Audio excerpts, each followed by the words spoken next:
Isa ka ba sa mga naghahanap ng adventure bike na 150cc at mababa sa 120,000 ang budget mo?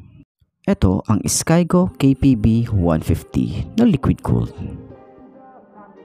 Ito naman ang Rusi Adventure X 150i na liquid cooled din. Sa tingin nyo, sino ang mas sulit sa kanilang dalawa? You cannot stop me, I'ma make it to the top spicy. Call a covenant, not cocky. You cannot break me, this world's mine for the taking. Got an inch, man, I'm making. Oh, I'll keep my head down and grind and be patient. I'll take a stab at the top and the sailing. They can all try, but you cannot contain it. Cause I see the things that I want and I take on my goal. Push myself to the brink, no limit. Do what it takes to be free, committed. I'm a little obsessed with things, I'll admit it. But that's what it takes to get a freedom ticket. Got a killer instinct and it's just the beginning. Breaking down walls and the hurt start thinning. And the more you push it, the fast start trimming. Till you're the only one standing up straight, winning all. No, we never sit still. It's time to stand up, time to take the red pill. To make this our world, gonna die on this hill. Be ready to fight and be ready to kill.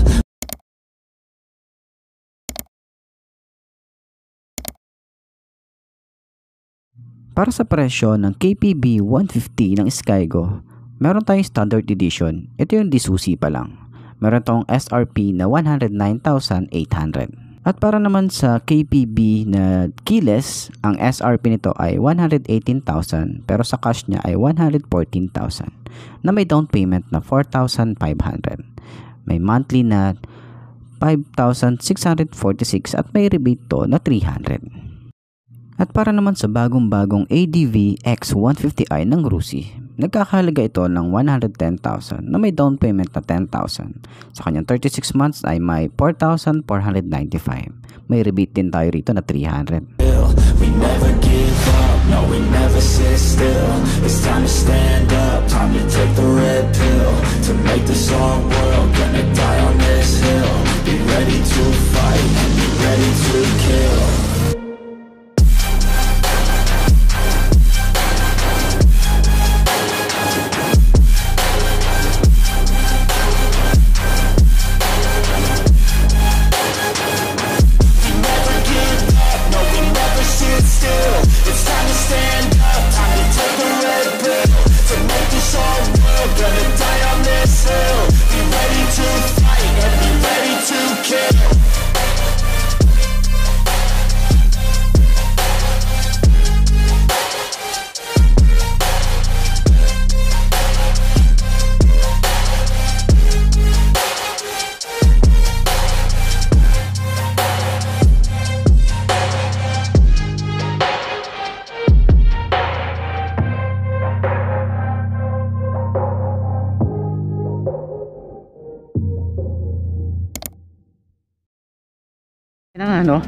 Dito sa kanya meron tong windshield. Ito kasi yung ina-adjust to. Okay, ganyan. Tapos tinataas baba lang yan. Ganyan taas baba. Yan, nakataas. Tapos ibababa. Yan, ito yung pinakasagad niya, ganyan. Tapos kung gusto niyo ibaba, baba nyo lang na ganyan. So maganda yung windshield nito or yung windscreen niya. Is meron na tayo na vlog na nakalagay siya. Pero yun na nga, adjustable yung kanyang windscreen or windshield. Kanyang headlight na LED, so lahat ng ilaw nito ay LED na. Aggressive yung kanyang looks dito. Meron siyang mga sharp design. Copic fork. Maganda rin yung kanyang style ng kanyang front fender. So naka dual piston caliper, naka disc brake, naka mugs, and naka tubeless na rin to. Ang size nito is 180 by 14. Ito nga pala yung kanyang signal light. Flexible naman yan, pero yan LED rin yan. Dito sa side na to, yung kanyang tapakan ng paa, meron din siyang relax position dito. Maganda rin yung positioning ng kanyang paa rito. Ito, baba nyo lang to. Yan ganda rin yung style na ito. Parang mga pang PCX yung datingan. Tsaka ano siya, nakatago. Ayan parang sumasabay lang siya dito, yung design niya. Instead, meron siyang kill switch. Yun ito yung sensor niya. Tapos wala siyang kickstart dito. Ang bulking tingnan nung kanyang panggilid. Meron din siyang tire hugger. Yun flexible din yan. Naka monoshock, ayun yung shock niya. Tapos adjustable naman yan. Siyang tire hugger, may mudguard pa siya. Yung mugs, yan maganda rin. And then Ito rin ay tubeless na rin. Tapos yung brand nga pala na ito is Cordial. Maganda na rin yung tires na ginamit dito. Tapos tubeless. So ang size dito is 120/70 by 14. And then yung kanyang taillight is meron siyang design na letter T. Same yung design nung sa harap. Tsaka flexible din yan. LED rin yan. Meron siyang plate light dito, reflector. Yung lagayan ng plate dito metal. Naka disc brake, naka single piston caliper. Tapos ito yung support ng ating mudguard, metal naman yan. Tapos meron din siyang swing arm na kulay gray, tambucho. Ang ganda ng design. Is liquid cooled na etong motorcycle na to. Astig, di ba? Tapos meron din siyang cover. Ganda rin ng style. Malaki din. Sa kanyang upuan, ito yung itsura, leather. Para siyang two-tone compartment. Ito nga pala is na hydraulic siya, pero kagandahan sa ginawa ni Skygo, pwede mo pa siyang extend. Ilaw dito para in case na kapag nasa madilim kayong lugar, meron kayong support dito na ilaw. So ito yung sensor niya, kapag binuksan niyo yung upuan, automatic mag-iilaw siya. Ayan, ang linis lang din dito, at least kahit papano maluwag-luwag din yung compartment dito. Yung battery dito sa side na to, okay? So meron din siya ritong helmet hook. Yung tangke nandito sa side na to. Sa kanyang ignition key, meron din siyang shutter lock. Ito nga pala yung susi niya. Kagandahan naman dito, dalawa yung USB. Dito sa side na to, cigarette type. Dito naman is ready na. Cord na lang yung kulang. Naka naked handlebar siya. Mga switches niya naman, meron siyang flasher, high and low, hazard, signal light, and busina. So dito sa side, meron siyang parang idling stop start and stop system. Tapos meron din sila rito on and off nung kanyang park light and headlight. Okay, electric starter. El gauge is naka digital na siya. Nakapalibot siya ng parang carbon fiber finish. Ganda ng dashboard niya rito.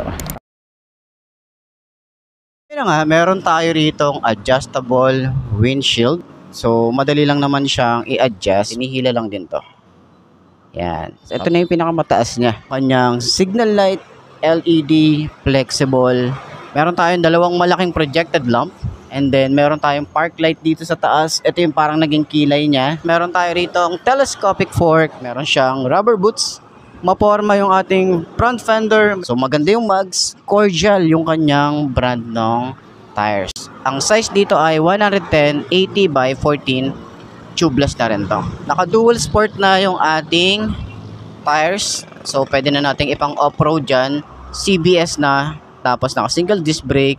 Naka dual pad caliper or triple pad caliper siya. Extension. Tapos meron tayong metal dito. Metal yan boy. Oh, yung gas tank. Dito pa rin sa gitna. Naka disusi pa rin naman tayo rito. Dito pa rin naman binubuksan yung ating seat.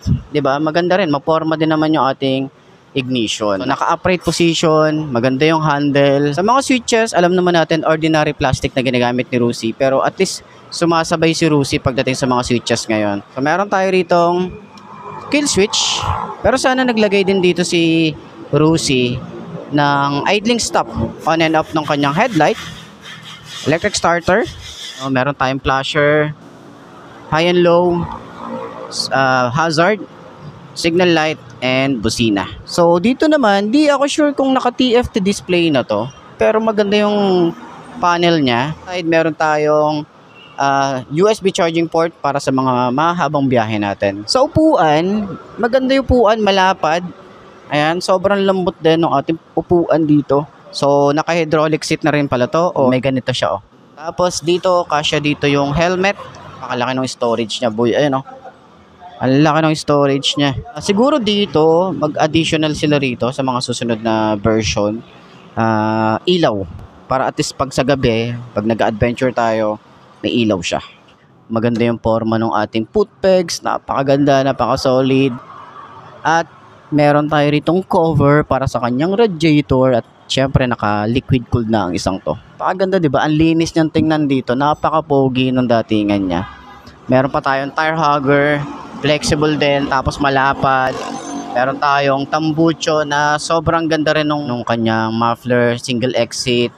And then naka single pad caliper tayo rito sa single disc brake. Naka-dual shock tayo rito, hindi siya adjustable. Size naman dito ay 130/70/13. Maporma yung ating taillight. Ayan ang forma, unique style talaga siya. Meron tayong plate light, reflector, yung ating signal light. Napaka-flexible din yan. LED rin yan. Halos lahat ng ilaw na to LED. Yung ating panggilid, ito yung itsura. Napaka-bulky. Gusto ko yung datingan niya. Ang ganda ng itsura eh, no? Wala nga lang tayo rito ang kickstart. Wala siyang side stand kill switch. Yan, 5'2" yung aking height. Try natin ha. Iyon. Medyo tingkay tayo rito. Pero kayang i-manage to. Usad lang tayong konti. Yun oh. Kayang i-manage. Turning radius niya sobrang lawak. Ayun oh, hanggang dito. Tapos ito rin, oh, yung bounce niya sa harap, ganda rin ng shock na ito. Okay, yung comfort sa paa. Ganyan ang tsura natin. Ako okay lang naman sa akin yung extension ng paa. Kasi hanggang dito lang naman talaga ako tumatapak. Ayun oh. Yan, 'di ba? So, yun. So, 5'2" ang aking height. Tingnan natin kung kaya ba ng 5'2". So sobrang tingkayad tayo dito boy, kahit nakaboots na tayo rito. Sobrang tingkayad. Tapos ganito yung tsura natin pag sinasakyan natin siya. Extension ng paa, ganyan yung tsura. Turning radius sobrang lawak din. Hindi ka mapapahiya nito sa mga singit-singit. Pero ang concern ko dito yung taas eh. Sobrang taas boy.